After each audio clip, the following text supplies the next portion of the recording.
décembre 1990. Des couleurs sombres qui rappellent un destin funeste. Les fidèles musulmans chiites commémorent le massacre de la famille du prophète Mohammed et surtout du petit-fils du prophète de l'islam, Hussein. Sur un piédestal, les officiants défilent, une prise de parole empreinte de pédagogie et quelquefois d'émotion. L'auditoire consomme sans modération ces témoignages sur le massacre de la lignée du prophète.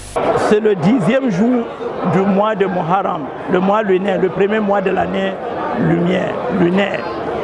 Au cours de ce jour, il y a eu massacre, le terrorisme. Les musulmans avaient terrorisé la famille du prophète, coupé la tête de son petit-fils, fait le tour de plusieurs villages, de plusieurs villes et de plusieurs pays avec sa tête. Donc c'est un massacre qui ne doit pas rester sous mieux.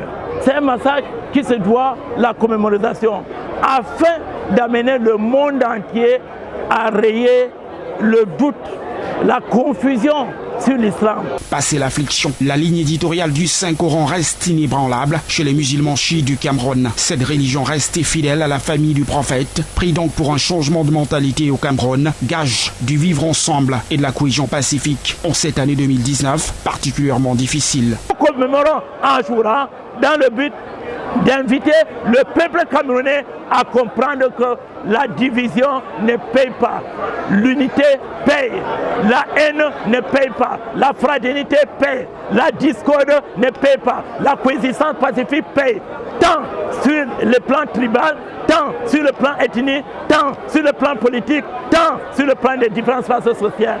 Avec l'unité, avec la fraternité, avec la consolidation entre différentes tribus, différentes ethnies, différentes confessions religieuses, pourquoi pas différents partis politiques. Avec cette coexistence pacifique, on va atteindre ce qu'on appelle l'émergence sans taper le corps, sans souffrir.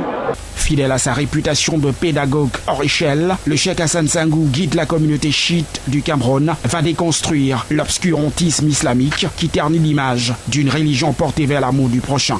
Parce que lorsque vous demandez une personne maintenant sur l'islam, il dit les terroristes là, non, l'islam n'est pas une religion du terrorisme.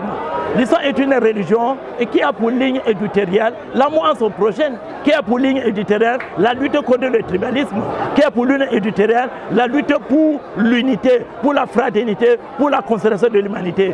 Si les gens avaient bien compris la ligne éditoriale de l'islam, il n'y aurait pas eu de guerre dans le monde, il n'y aurait pas eu Boko Haram, il n'y aurait pas eu Al-Qaïda, il n'y aurait pas eu Acmi de Mali, il n'y aurait pas eu Shabab de Somalie, il n'y aurait pas eu les djihadistes de Tunisie, d'Algérie.